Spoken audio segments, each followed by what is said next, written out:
doing something that's hard or something that's a goal that maybe seems irrelevant to somebody else gives you the structure to be the human you want to be.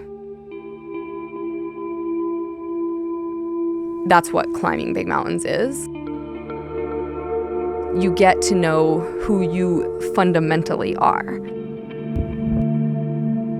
Nature teaches you everything. You just have to be present for the metaphor.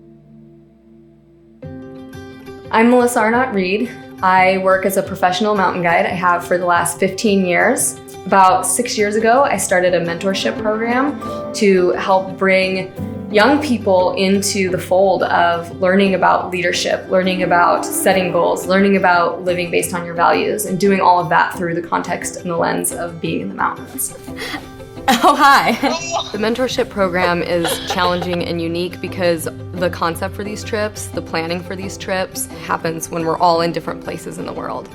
We chose to climb Mount Blanc because we had a really limited amount of time to try to do a big, challenging expedition. We're using document sharing, we're using chat quite frequently, and then video calls.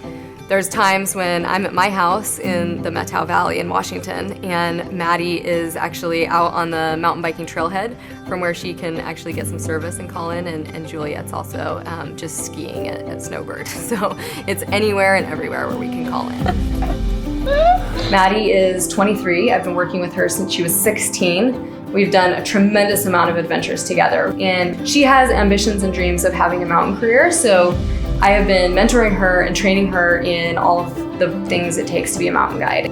Juliet is 37, and I met her at a wellness retreat, and she asked me if she could be a mentee even though she was older than me. And to me, that just embodied this understanding that mentorship has very little to do with age. It just has to do with two people that get along, share some like-minded goals, and are willing to teach each other. The biggest challenge is that you have to climb the mountain on the mountain's terms in nature.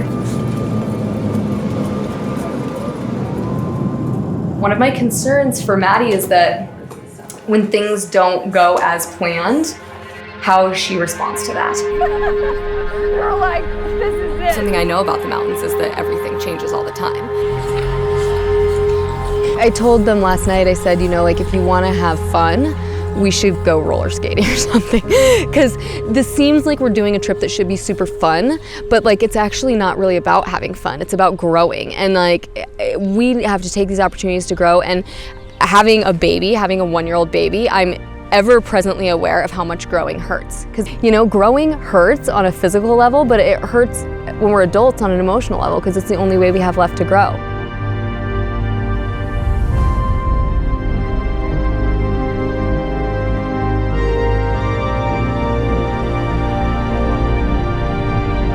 The route up the Mount Blanc du Col is relatively safe until the last little tiny bit. And the last little tiny bit was a absolutely no-fall zone, meaning that if anybody slipped and fell, the consequences would have been catastrophic. And we were roped together, and Maddie was leading the climb, and she was comfortable over the first very icy section, and Juliet absolutely was not.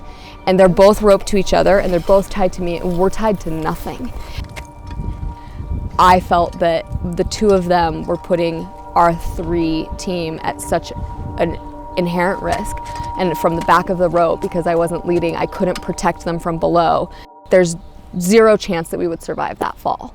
I feel very secure. Do you want me to keep going? Okay.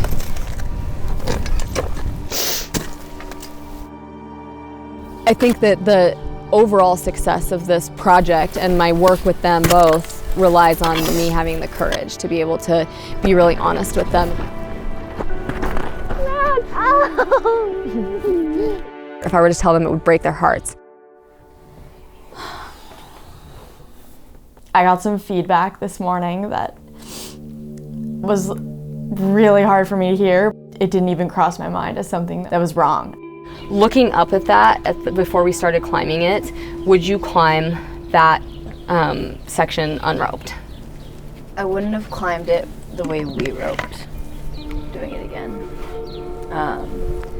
Okay, so I just want you both to take it in and let it sink in a little bit that you climbed that unroped. Yeah. You climbed that with no rope. Yeah. Are you realizing what I'm saying about this? Yes. So what did the rope do for us in that scenario? Absolutely nothing. No, it didn't do nothing. It did something. What did it do? Made more of a hazard. Yeah, created, now we're all like stuck together if something happens. Yeah. So I want you guys to like just think about that in the context of like no one would have survived that fall. And I went for it anyway. we weren't protected in any way. Yeah. And being roped together was a very dangerous way to be together. I put not only myself and Juliet, but I put like a person who means like way more than any other person has, and I put her at risk.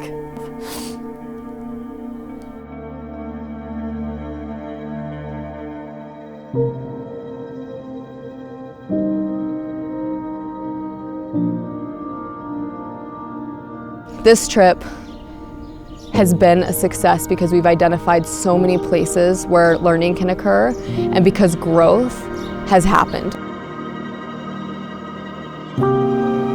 I have learned more on this crazy quick trip than I have in any other adventure or experience in my whole life, like in this way.